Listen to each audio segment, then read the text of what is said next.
Brows and beauty. Okay. Brows and beauty. Coño. Don't choke. Ay, Dios. Because you're looking at yourself on HD. Aquí se ve todo. That's why I'm like, wait, do I have hair here? Espérate, que la gente they be noticing. I know I do. Why are people like that? I zoom in. I'm like, hey, is that a... You zoom in? Yes, I do. Para verle los flequitos a la gente. Whatever, yeah. Anda el diache. Especially their eyebrows, their hair extensions. I be noticing everything. I get the eyebrow. I notice everything. You walking around, I'm like, that's a wig. That's hair extensions right there. Señoras y señores, aquí se habla español también. Hasta francés. Perfecto Spanglish, aquí because I talk naturally Spanglish. Si tú te tiras una palabra ahí rara, tú la tiras, olvídate. Yeah. You ready?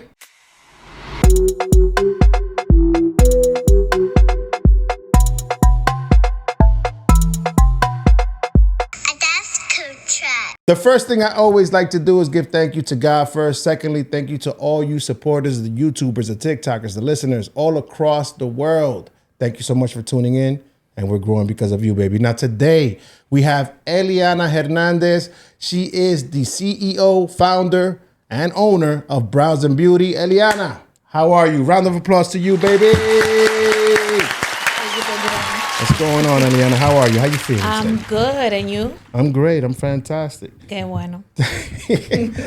Tell me, I always like to start with upbringing, where you're from, origins. Tell me a little bit about yourself. So I'm Dominican. I was born in Santo Domingo, and I came to the United States when I was 6. 6. And I was raised all over, first like Brooklyn and Queens, because my mom, she used to move every year. I don't know why. But we moved every year until we found her forever home. And then that was Hollis. Very typical of our parents to be moving around like that. Pero sigue. Yeah, because I feel like to make it like a quick story that she told me was that she first came into New York and she lived in the Bronx and she hated it. And she did not want us to live in the Bronx. So she worked in the Bronx and she lived there for like about a year. And then she moved to Brooklyn. And she liked Brooklyn better. But she still traveled for work in the Bronx until she was able to save up enough and open up her own salon at a very short time when she came to America. I don't know. I still don't get how my mom did all these things. But she was able to open up her own business. Hustler. She was like 28, no English. Nice. And then she was able to, a couple of years later, bring me and my brother to the U.S. to live with her. Wow, that's amazing. So your mom came here not knowing the language, of course, like most of our parents do, right? Yeah. Pero tu mamá emprendió de una vez? De una vez. My mom literally left me when I was 8 months. Yeah. So my brother was 2 years old, so she was 22 because they're exactly 20 years apart. She had him when she was 20. So yeah, she came here at the age 22. By the age of 27, she already had her own business. Wow. And not one. My mom had like 4 businesses at 28. So how did that look like to you? Because my next question was going to be like, what inspired you to get into beauty and entrepreneurship? But you could see the lineage. Yeah, again, it was all through my mom because her business was a beauty salon. That's what she did when she was in Santo Domingo. After she graduated high school, she decided to go to beauty school at a young age. She was like 17, 18. So she did that. And she would like cut hair out of her house. And then when she married my dad, she opened up her own business. So she had like a really cute salon boutique where she also sold clothes. She used to travel to Panama to go get wholesale clothes and bring it back to her salon, which was / boutique. And she did all that. So she was hustling since very young. So very young. Would you say you always knew you was going to take on that kind of like lineage of business owners? 100%. 100%. Okay. I knew I could never be a worker because it wasn't, all I knew was to be an owner, even though like I kind of worked for my mom, you know, like I was in the salon, but everybody used to call me la jefecita. So it's like, it just instilled in me. And even when I tried to go outside of the salon life and like get a real job, right, I didn't see myself working as an employee ever. Well, you got the best of both worlds because you were trying to experience that, right? But you worked with your mom, but you also was capturing all the jewels from your mom at the same time. So you got to see both worlds. Yeah. While working for her, you know, and I'm pretty sure you saw her challenges in the business. Oh, 100%. So what were some of the challenges you remember her early on with you being young and following her footsteps? I feel like as a kid, we never understand like the struggles and all the stuff that our parents do to be able to make a good living in this country and all the sacrifice. We don't understand because all we want is time, right? All we want is like time with our parents to do anything, even if it's just to go to the park. I never had that. So my mom was always so busy that if my grandparents were here taking care of us, it was a nanny.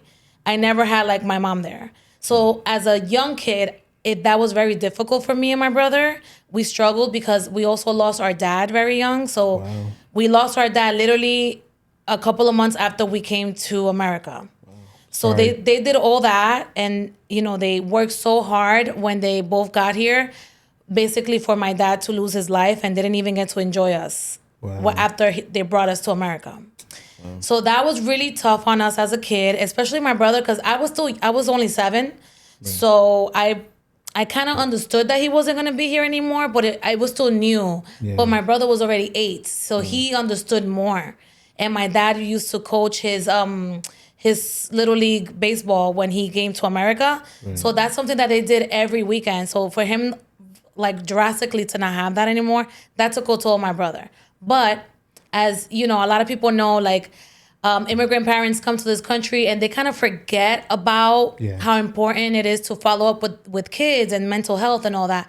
And I feel like my mom was so into work that she kind of forgot about that. Yeah. And I guess she drowned herself in work too, because she was now in retrospect looking at everything as an adult now, right? Of course she was affected. Of course. You know, like she lost her partner that was supposed to help with the kids, you know, in this new country that she's still trying to figure out being a new entrepreneur. So it was a lot. So I was really hard on my mom because of that growing up. But that also helped mold me to the person that I am today, because I saw how hard she had to work, the sacrifices, like dealing with the girls at the salon, you know, like it was hard, and she had to do it all. She had to do it all. And like I told you earlier, like I don't know how she did it. I still don't know. You know, it's always in, excuse me, it's always in retrospect and in hindsight that we could always kind of like see the perfect picture at that point, because of course as a kid you're not understanding it, just like you said it right now. At this point in our lives, I'm pretty sure my sister feels the same way.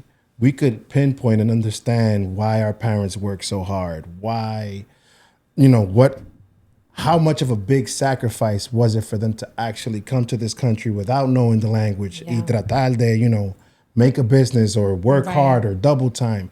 You know, I'm sorry that you lost your dad at a young age, because I'm pretty sure that played a part in your mom kind of like, first of all, being here and not knowing the language, trying to open up a business, doing all that in itself is a lot, even with a partner, right? Yeah. And, you know, as kids, we're looking at it like we need time. But they're like, no, we got goals. Yeah. You're going to see the outcome of this when you get older, right? Right. So for you to lose your dad and for her to lose her partner, she had to go double time into whatever she was doing, which means you guys got less of your mom. 100%. It's just you and your brother? Yeah, just me and my brother. Okay.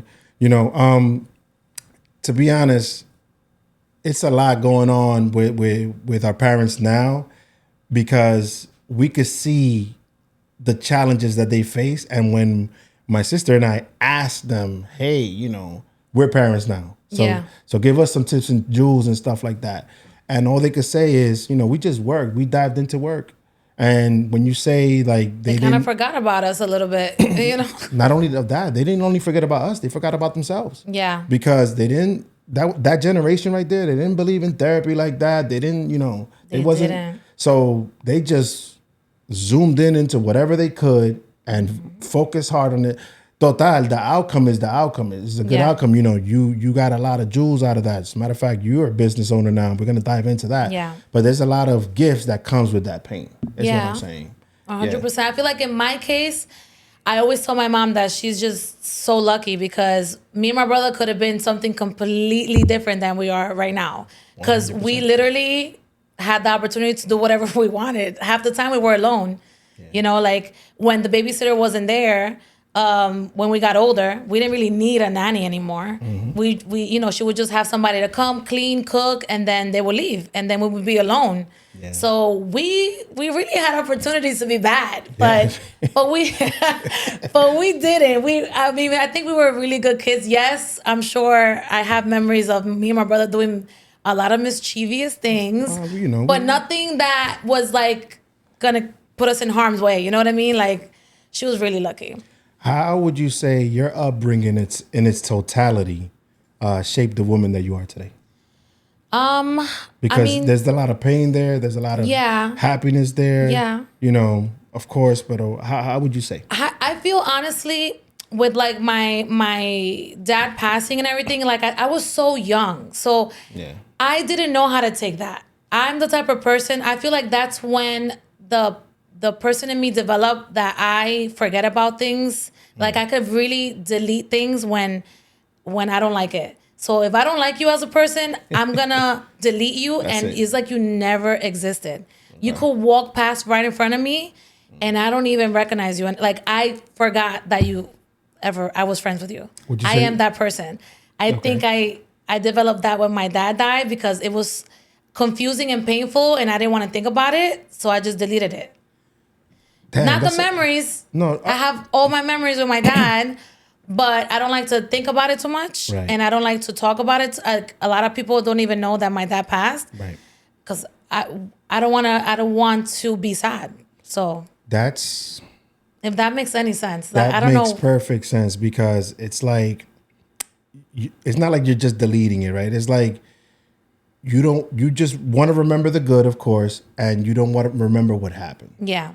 You know, and that's also kind of like some trauma there that you would need to unpack if you choose to. Yeah. But it's okay if you will feel okay if you don't, because it's been safeguarded all the entire time. And I feel like my family really like put like a safety net around me and my brother regarding that topic of my dad, and it's like they always kept us safe. Right. So we never felt like a certain type of way. You know what I mean? Like it was a trauma that was really not that, it like felt that traumatic, because my family always made us feel good. Like, even though he's not here, they were like my dad's side I'm talking about. Even though my dad is gone, they stepped up and represented like to the 1000%. That's good. Like his sisters, his brother, like, so we never like, I don't know how to explain it to people. But it's like he's here even though he's not here. Right. You know? They put their best foot forward. Yeah. That's probably what they did. And I'm glad they did that for you guys. Because you needed that. Yeah, 100%. You know, let's dive a little bit deeper into that subject for a moment, because our generation is working hard too, right? This is our time to work and give the best that we could. Now we're doing the working hard. Right. We're doing the working hard, right? We're you know, I saw this post the other day that said, you know, when you realize that you now are the man that is out there working and your dad is not that man anymore. It's you. Yeah. So that shit just hits you different, because everything comes full circle and you start thinking, wow, I'm my dad now. It's like, what was my dad thinking when he was this age? And here I am thinking, like, I told my mom, yo, you was 40 something when I was 17. Like, I thought you was like 60 something. I know. I thought you was in your 60s, because that's kind of like what it was, like, literally mentally, like, you know. When I'm telling you that my mom had the businesses at 28, I really thought she was 50. Day I'm like, Mom, how did you accomplish all of this at 20? And that's like 28, I'm talking about when it was her brand looking nice was already established. Right. She started it at like 25. That's amazing. Okay. She only had in this country maybe 3 years, because she brought all her savings from Dominican Republic. So that's how she was able to buy a business. She bought the business cash. Who does that? Like, Listen. In the 90s, like, yes, we all know in the 90s, things were different, very corrupt.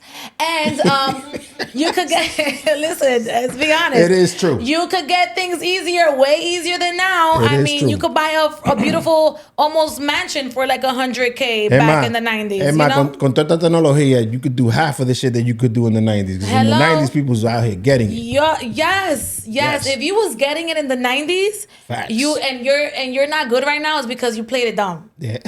Okay, my mom played it very smart, and she could have had more, but that's another topic.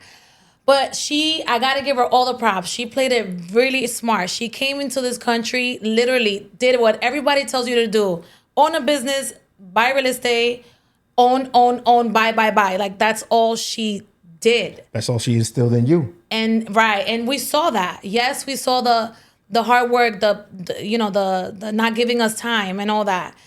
And for a period in our lives, it was very, very hard. But then as we got a little older, and I'm talking about like 10, 11, which for some might not be old enough, but for us, we were already grown people mentality. Me and my brother were already running the salon. Yeah. I was there every single day. Natalie knows me since I was really young. I would go from Susan B. Anthony, take the bus. My mom would time me. There was no cell phones, remember? So she would time me how long it took to take the bus and the J train to Brooklyn. Yeah. And I would be there every single day. And I would help her. I'll do the cash register. I'll do sweeping. And eventually I upgraded to washing hair. Nice. When I got a little older. But she would pay me. So that was like how it all started for me. It's crazy. Making my own money within my mom's business. It's crazy because now that I think about it, right? Antes, como que había más confianza. Like you said, your mom used to just time you. Now here we are putting trackers on top of like little air tags on our kids' shoes and shit. They bad. Yo, listen, these kids are different I was nowadays. not thinking, let me tell you something. I was in that train and sometimes I wanted to go get like pizza or something, or maybe go shopping or do something. Yeah. And I'm like, damn, if I'm 10 minutes late, is she gonna whoop my ass? Is she gonna yell at me in front of the clients? Like, what's she gonna do? Because my mom was crazy. Okay? Listen, our parents were crazy. And it wasn't because she was like just randomly crazy. It's because ella lo nervio. She was so nervous that something might have happened. That's how she would react out of nervousness, you know? You're right. And I'm like, Mom, calm down. Nothing happened. Yo, fear worked back then, right? Fear works. I lived in fear. Listen, we lived in fear in the 90s. I'm telling you, fear. I lived in fear of that freaking chocolate. Yo, forget about the chancleta. I lived in fear of my mom's hand. She hit so hard. Oh my God. Yo, a mí me dieron una vez. Oh my God. Let me tell you something. A mí me dieron una vez de sorpresa y que me dejaron, my dad, me dejó la marca de la correa ahí, like the holes and everything. I love you, Dad. I always say that, I just want to make sure I tell you I love you.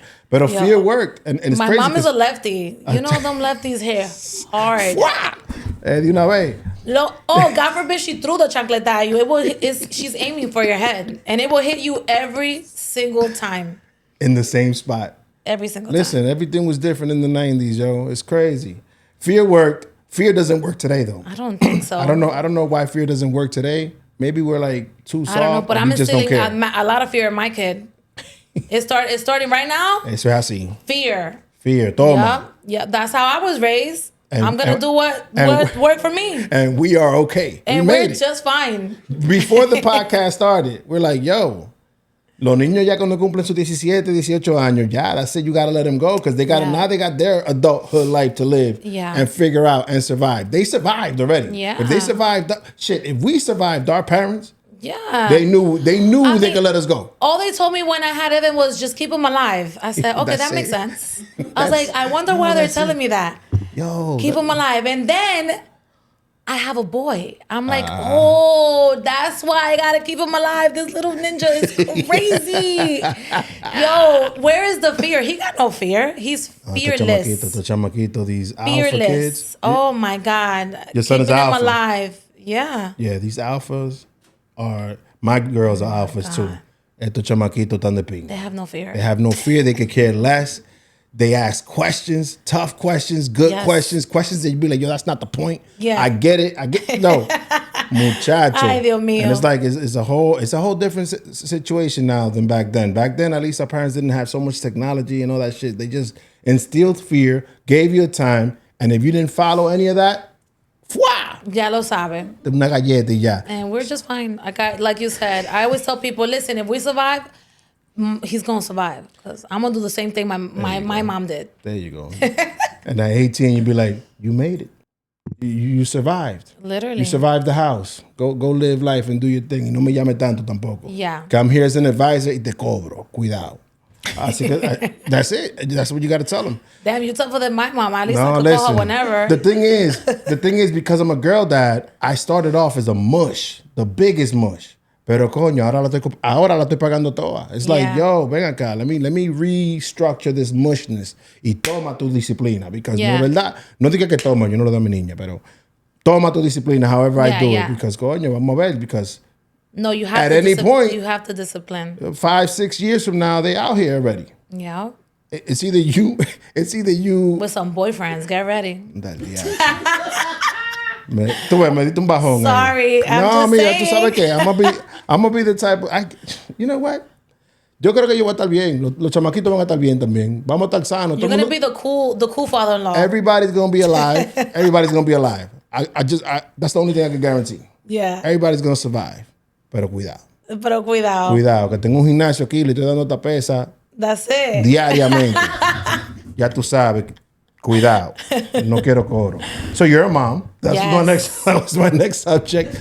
You know how I am a mom. I'm an old mom, but I'm a mom. Dije que old. That's all that matters. ¿Por qué que los niños le tiran como 10 años a uno después que nacen? Like, it's weird. Like, tú te sientes como un viejo. I just say I'm an old mom because I had him older in life. Like, I was 35. Usually, all my friends had their kids like in their 20s. Good. So I feel like now that after I had him, then like my friends that I already have like 13 and 14-year-olds are also having kids. I'm like, oh, okay, great. So now at least he has people to play with, because I really thought he was gonna be just like this lonely, poor little kid. And he thank God everybody started getting pregnant, because now he has, friends. Thank God everybody got pregnant. Yo, that's gonna, Let me tell you, that was a big fear. Thank you for getting pregnant. Thank you. Thank you. Dime.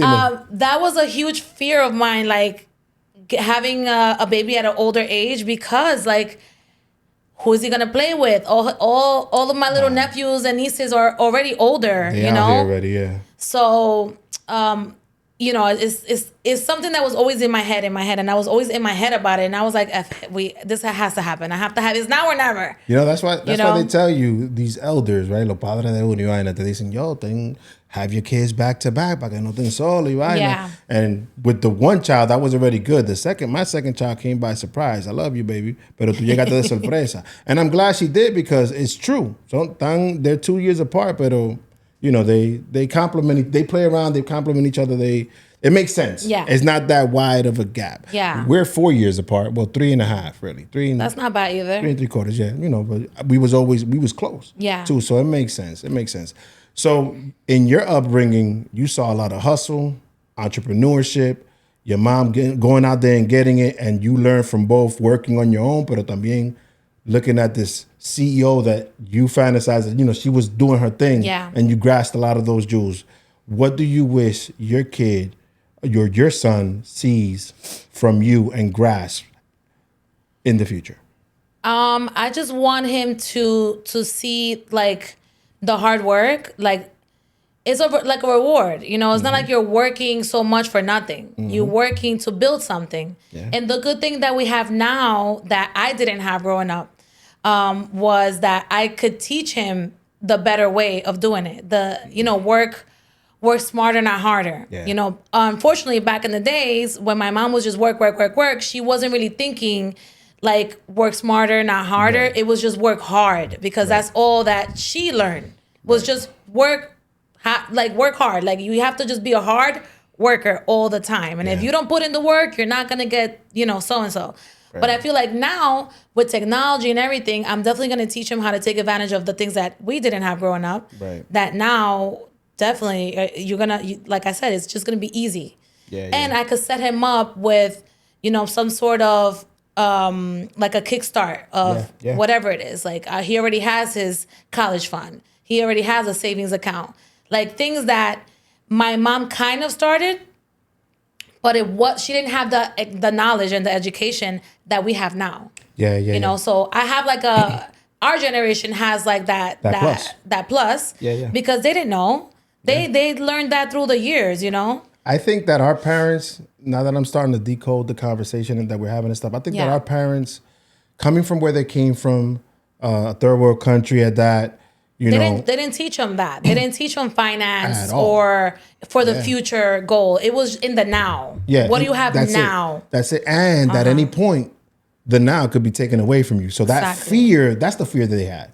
So that's why they overworked, because they never really, they knew that at some point either something was going to happen and they were not going to have access to this much money or this much like situations that they had going. Pero también, that was the fear. So with us, it's a little bit different. We have it all. We know a lot more, and we could give back and say, okay, tweak this, tweak that, tweak this, like you were saying, because we have the tools.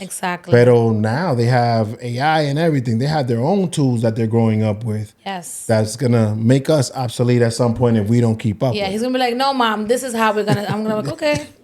As long as you doing it. That's all that matters. Exactly. Let's talk a little bit about social media and entrepreneurship. I know that you're the owner of Brows and Beauty.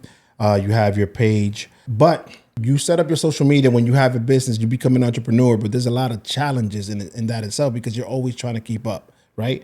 Do you ever get exhausted with that? Because our parents' exhaustion was different. Our exhaustion now is we got to keep up with social media. We got to keep posting. We got to, and then you have a business, so you got to make sure everything is up to date. Everything is flowing good. How do you feel about that? So 100%. So luckily I actually have a business partner at Brows and Beauty. So when I started Brows and Beauty, and I wanted, like, before I even made up the name, I knew I wanted to own like my own business. I knew that eventually I wanted to branch out from my mom, because I just like had my own ideas. And even though she wanted me to stay with her business, that was her plan all along. Like, she was going to build this massive salon empire because I was going to stay with it. And just like eventually I just saw how hard she was working, and it was like she was like a robot. And I was like, no, mom, like I love it. I love you, but this is not what I want to do. Or at least this is not how I want to do it. I want to do my own thing. I don't want you to like think que yo soy una malagradecida, or like, no, I give you all the credit. Everything I learned was because of you, but I don't want looking nice. I want my own name, my own thing with like modern things. Like, like I told her that. I told her my plans and goals, and she wasn't mad or nothing. She gave me her blessing. I opened up Brows and Beauty, and I had the opportunity to do it with my best friend, because during that time, she was like in between careers. She didn't know exactly what she wanted to do. She was working at a dental office, I think, around that time.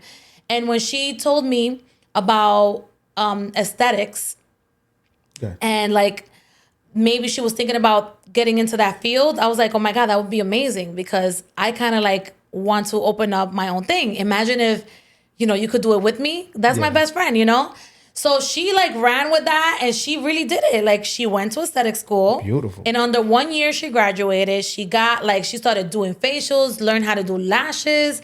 And then she's like, I'm ready. When we're opening this business, I was like, yo, you really did it. So we did it. We opened up Brows and Beauty together. And it's great. Like, I can't complain. I know a lot of people have their thing about having business partners, especially a partner with a friend. But for me and her, luckily, it's been great. I can't complain. And social media is, of course, nowadays, if you don't have social media for your business, you don't have nothing. And it sucked, because going back to my mom's time when I worked for her, it was all word of mouth and flyers.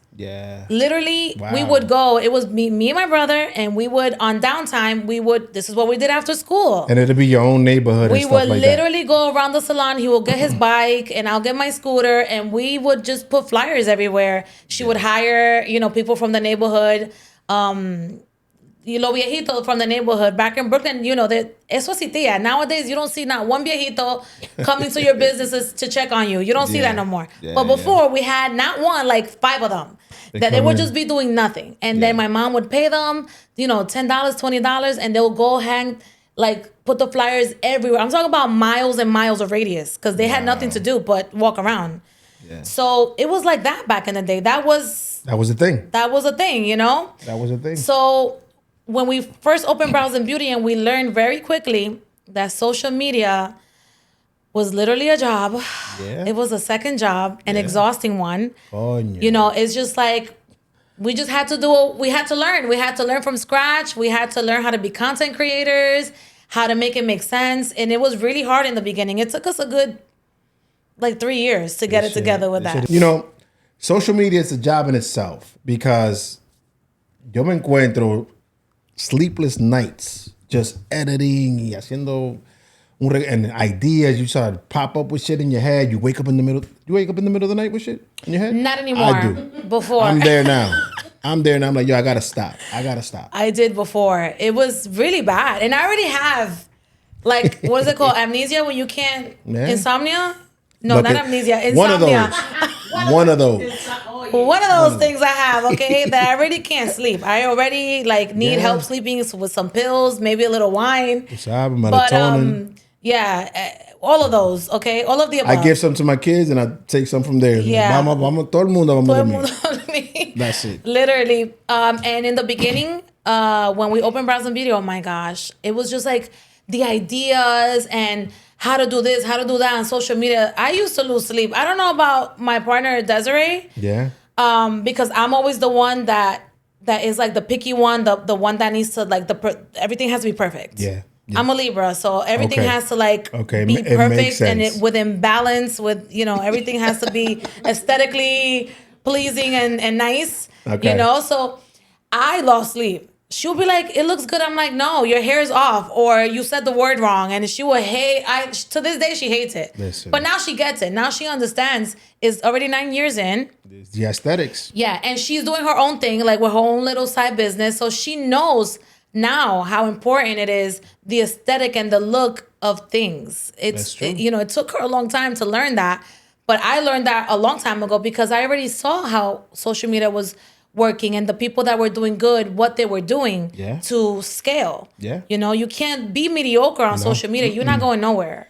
You know, it's crazy because at first, you know, esto no se veía así, right? Pero poco a poco uno le va echando su sazón y su vaina. It's because of the presentation. Exactly. So when people get here, they see it, they be like, coño, this guy is not only serious about his craft, but this looks good. This looks like a vibe. Yes. Aquí se puede beber. Tengo una mamá Juana, tengo soda, tengo agua, tengo té, tengo café, aquí hasta vendo. Yo, vamos a abrir una panadería. Loco? Ten cuidado.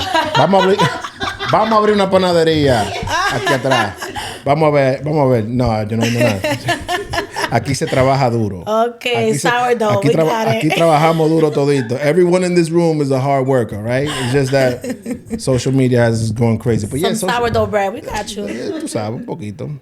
Listen, the thing is that social media is a job in itself. It's exhausting, and it's a nonstop train. So now, in hindsight, you probably feel like your mom back then when she was on go. Yes. In those times, you're probably feeling those effects with social media now. Yeah. Because if it was just your business, okay, it's just your business. No. But social media is a tool that could enhance your business, so you have to use it. Exactly. That's even when you don't want to, I tell people, like, why are you not on social media? Yeah. A lot of people. There's a lot of people that I know that I'll be like, yo, you should have been in social media doing your thing. Pero hay gente que no dan para eso tampoco. Yeah. And it's too hard. It's a lot of work. Some people don't want to deal with it. I get it. It's a lot of keeping up. How do you handle comparison in an industry centered around looks and images? Like comparing myself, you mean like to other businesses? That, because your business is a beauty business. Right. In a sense. So how do you handle that in a world where image is everything, meaning in social media and everything? Yeah. The comparisons. I feel like I try really hard not to compare my business to like another similar business because honestly, nowadays, there's not a lot of creativity. So people love to feed off of you and off of what you're doing. And I learned that a very long time ago, even before social media. I'm gonna be really honest. Like even going back to when I worked for my mom, like the way I did my hair, the way I would dress, people would just come in the next week, literally clients looking like me. And it was so weird. Yes, it was so weird to me. And I used to get very upset. But my mom used to always pull me to the side and be like, you can't get mad. You can't be giving this client an attitude because she got pink hair like you. Like, that's the business you are in. You are selling beauty. I'm like, okay, so that's when I learned, okay, so if I do this, you're going to like it and you're going to buy it or you're going to want it, right? Bingo. So now I'm going to make money off of you. So at an early age, that clicked for me. And when I learned how to not let that bother me and turn it into how I monetize that, that's when it, like, I don't compare. When you ask me that question, I don't compare nothing because I know how to make things make money. And I know that what I do, I have my own little zazz, and maybe you do the same exact thing, but you don't do it like me. So I don't care for whatever, I don't compare. I mean, there's also a million other podcasts. Y si uno se pone a pensar en eso, uno no hace nada. Lo mismo, exactly. So somebody early on in the podcast, I had a guest tell me, you cannot think about other podcasts as you're doing yours. You cannot compare yourself to other podcasts. Because when you walk down the supermarket bread aisle, you see 50 different breads. You have options. You have options. So whoever's here to listen to you is going to listen to you. Whoever needs their eyebrows and beauty and glamorous and makeup and stuff done, they go to you because they like you. They like your work. They like your aesthetics. The aesthetics. They like how you look. Exactly. Let me tell people. Some people in the beauty. You imagine you out here looking wild and having like a beauty business. Yes, I do imagine. It happens all the time. That's exactly what I was gonna say next. Oh shit! Do you know the amount of estheticians and let's not even go that far as estheticians. Hairstylist, okay? I know y'all see. I don't know about you. Maybe Natalie knows what I'm talking about. Háblame, that you go to a hair salon and these women are looking crazy. Like their hair is not done. Maybe they walk in, they have some rolos on all day long. Like, girl, no, do your hair before the client walks in so you look fabulous when you start your day, okay? Or do it the night before at your house, and like. Totira, just not looking good, presentable, okay? My mom never went to work looking like a bum. Like crazy. Never. My mom used to walk in the salon with heels, and then she'll put on her little Reeboks, para trabajar because she's standing all day. Claro. But she still had her cute outfits on, and in her salon, you could not, that was a rule. And my mom's salon, everybody had to have their hair done, their nails done, and you have to come in looking like some sort of outfit that looked presentable. Yeah. If you was gonna wear jeans, great, that's fine. But you have to wear some sort of like maybe cute polo shirt, button down shirt. Like it couldn't be just like a regular whatever t-shirt. Yeah. Like she did not like that. And then eventually she started implementing like the things that the workers put on top of their clothes. Yeah. And then they had that. Oh, you mean like that drape that? No, it's not a drape, but it's like a hairstylist vest. Oh, nice. It's cute, like with the salon name. Con el logo. Right? Yeah, because she got tired of the girls like not listening and just putting on like a regular schmegular t-shirt. It just didn't look good. It didn't look good, and then you out here wilding with different colors. Everything's looking disorganized. Doesn't match the aesthetics. Exactly. No, so everybody had to wear that. Yeah. Everybody on the same page. I'm gonna take a little bit of a left turn because you're a mom, right? A business owner. It's a lot of responsibility. How do you manage all of that? How do you balance and protect your peace at that? Like, oh my God, can I be honest? Like, I'm still trying to manage and figure it out. Like, work-life balance is something that I have a really hard time managing or like getting it together because it's just hard. Like. And then people asking me every 5 seconds, oh, you have to have another one. I'm like, another what? Another business? No, they want me to have a whole nother kid. Like how? I could barely manage the one I have now. La gente son entremetidos. Like, I pour everything into my businesses because I don't only have Brows and Beauty. I also own another business that it kind of works itself, but it still needs time and dedication. Like I still have to make sure that the people who are working out of that space are keeping it clean and that it looks nice, that the cleaning lady is doing a good job when I'm not there, like all these things I have to worry about. And also, Brows and Beauty is, of course, the number one business because that's my real moneymaker. I have to pour my all into my clients. It's a lot. You become like a therapist. You become God. some of these clients besties, and they tell you like secrets and stuff. So it's like you have to like take that in. The also, best of three worlds. You have no idea. Okay, so it's like not only do I carry my own shit, my own baggage, carry somebody else's. I gotta carry somebody else's, and I go home and I think about them. And I don't know if you've seen on social media that there's where you can't sleep. Yeah, and that's why I can't sleep. Pero sigue the and wheel. Then the reel on social media somebody made where I'm like, damn, they think about everything on social media that it's like a hairstylist or people in my field, right? And then they go home and they think about that client. Every single client that has a story, you take that home with you. That reel is 100% just like that. You take it home with you and you think about it and you can't wait to see them in 3 weeks to say, hey, so what happened?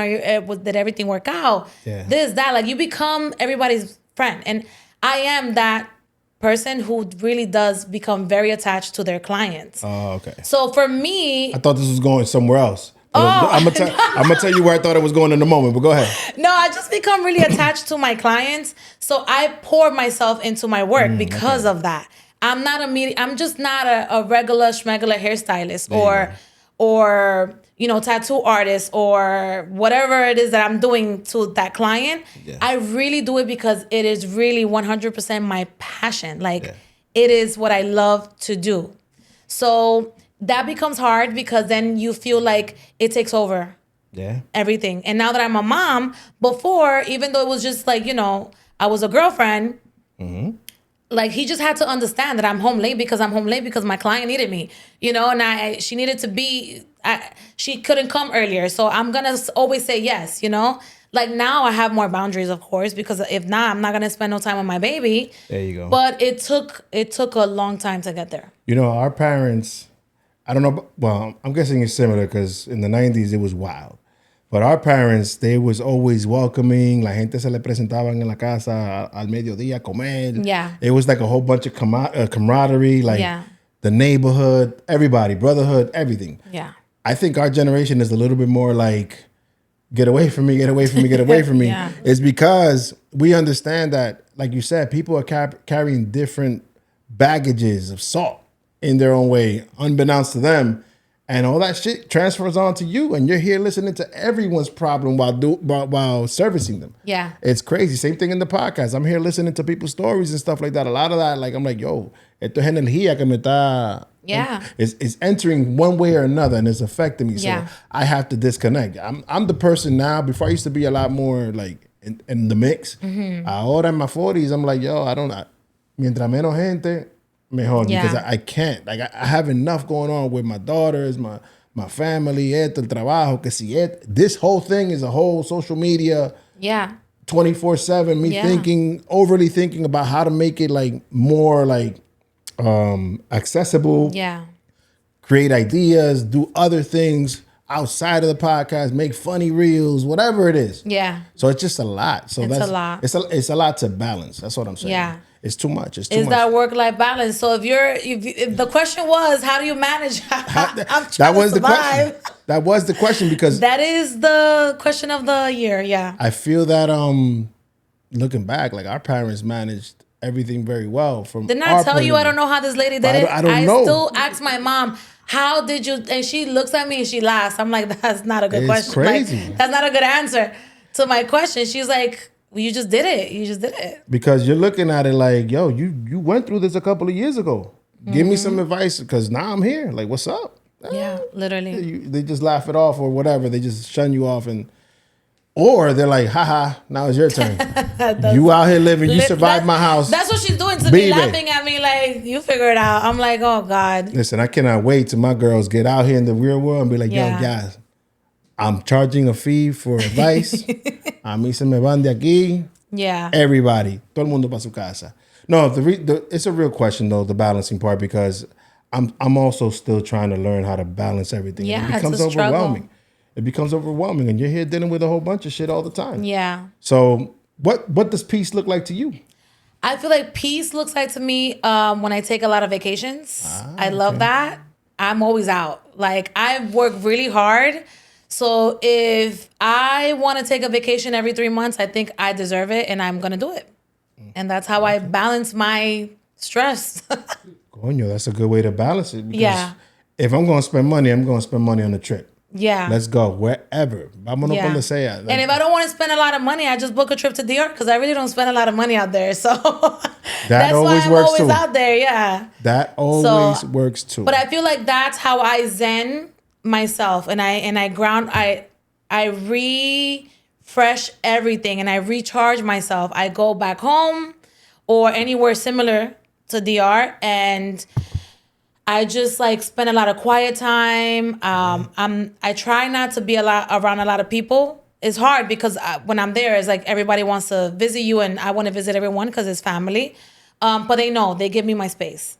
They give me my space because they know how hard I work and everything that I have going on here.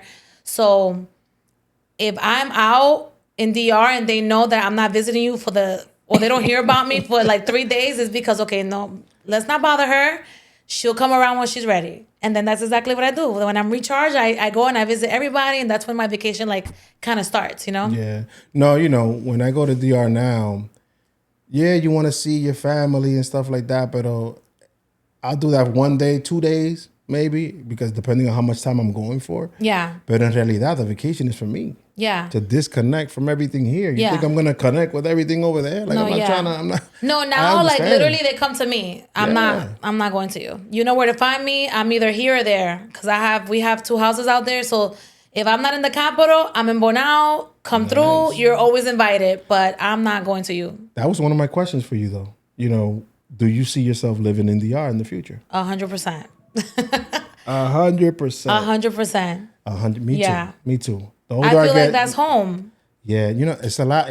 And a lot of people in our age group are doing that actually. Yeah, I see more and more people like my age, even younger than me, like getting up and like starting all over, moving out there. Like I said, I'm very lucky that for me it won't be starting over. It'll just be a move. You know. Yeah. You set up the structure. Yeah, because everything's set up already in DR. Listen, thank God. Me and my wife, we have a folder on Instagram. Tú sabes, tú puedes hacer tu folders y vaina and you share it. Where it's like reels about the move to DR. Because it's like, la gente sale and dicen, you don't need much money. Okay, whatever. You need money, but you don't really DR don't. has it all. Even if your kids are little, like, people don't understand. The education system out there is amazing. Yeah. Healthcare is amazing. Especially if you got money or of course, more than the basic average, Dominican, right. the average Dominican. You're gonna be fine. You're gonna be fine. Natalie, you're gonna live really good, much better quality of life than here. I tell you that for sure. Natalie, at what age did you guys meet? I think we were. What grade at that? Was that 7th or 8th grade? Was you already? Was that pre? No, 6th grade. Was that before DR or after? So when I came back from DR. Oh, okay, because we got to live in DR. Oh, you did? Yo. Yes, because when I met Natalie, she barely knew English. Okay, yes. You forgot English? You was living here your whole life? What? You had a crazy accent. That's how we connected. I'm like, you Dominican? Yo, y esta aquí hablando con la I. Yes. Tú estabas hablando con la I después de Santo Domingo. Oh my God, I didn't know that. And a little bit of 6th grade, and I came back like. I did it. So you literally just came from DR when we met? Yeah, we were there. Listen, Wow. listen. A year and a half? Yeah, a year and a half. Why did you come back? Listen, let me tell you, I don't know. Our parents, man. Yeah, man, they could listen. Making this damn decision. Because our parents. Why couldn't my mom go to Italy? Like, oh my gosh. Or somewhere in France, qué sé yo, somewhere. Facts. I see those Dominican kids out there. I'm like, damn, you so cool. Yeah, lit. Oh, yeah, no, the thing I was going to say was, so Natalie was in, I guess, 6th grade, right? 6th grade, you would say?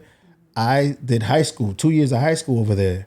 At first, we were like hesitant because we didn't know what was going to happen. It's High brand school? new. I was there from You were in high school. I was in high school. Okay. Natalie was in like 6th grade, I believe. Yeah, junior. Right. So you know, when we got there and we made friends there, and it felt so like it's like we connected with the culture. It's like immediately amazing.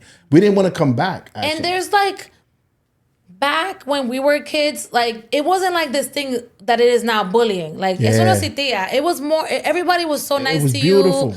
Like, I mean, había violencia en el barrio. No voy a decir que claro, but you know, it all depends clearly where you lived. But at least where I grew up, like that bullying stuff didn't really happen like that. Eso fue ocurriendo ya, you know, throughout the years, and it there was probably some sort of bullying, but at least I never got to experience like the bullying that there is nowadays. No. You know, not I feel like totally at the end of the day, los chamaquitos, the mentality that we had before was very innocent as to what, you know, it is now.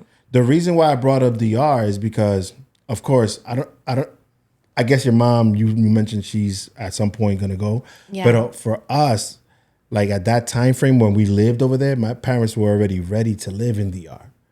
To go back in the 90s, which was weird. They were already ready to go back, so they sent us first, like a year or two in advance before they made the move. We had the home and everything over there and everything, nice place. But something happened, they had to backtrack, and then I came here and finished high school here.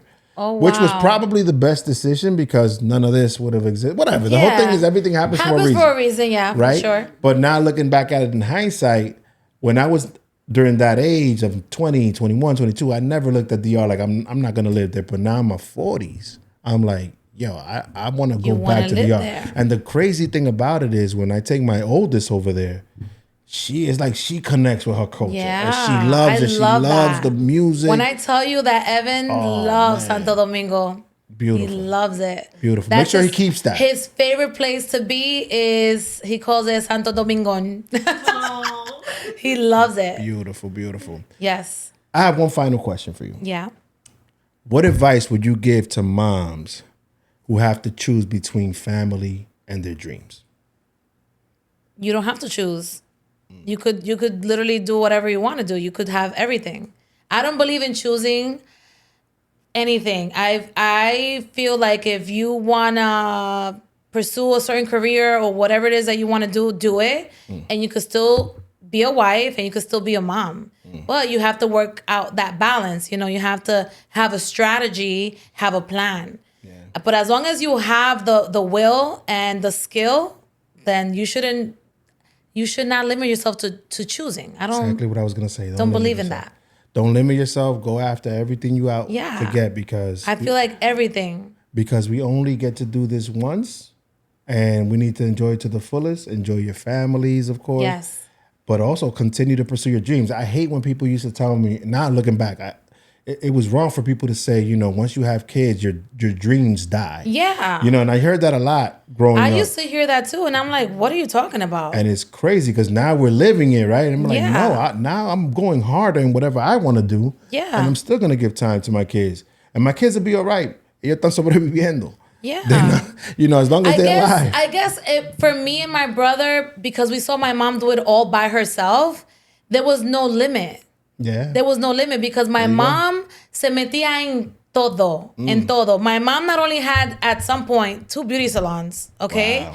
She also had 2 bodegas, and she also got into real estate. And then we were kids. Wow. And some way, somehow, we didn't know that she was preparing us for like the future. Like, you know, she had me in one salon, my brother in another salon, but we were there like as a face, like, like, okay, los jefecitos están aquí, so that means we gotta do this because they're gonna go back home and they're gonna tell their mom, because we used to tell my mom everything. Of course. And she teaches us how to do the register, how to count the money, how to do this. Like, we kept it in line, even though she wasn't physically there, she was kind of there.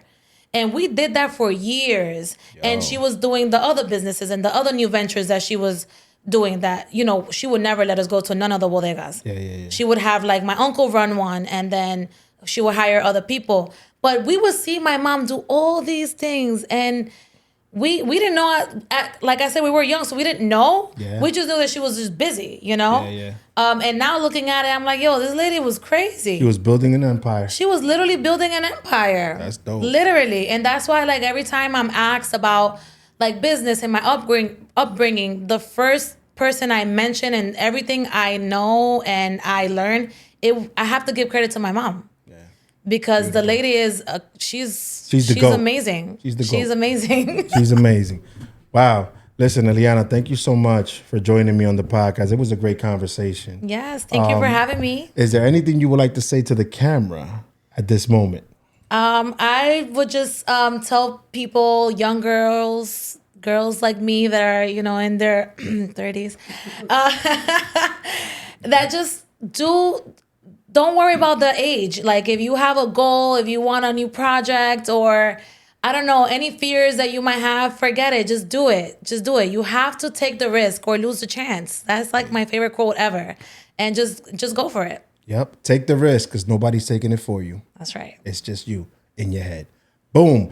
Listen, thank you so much for joining me, Eliana. For all the listeners out there, the YouTubers, the TikTokers, the Instagrammers all across the world, thank you so much for allowing me to grow with you. Thank you so much for tuning in. Peace out till next time. Boom.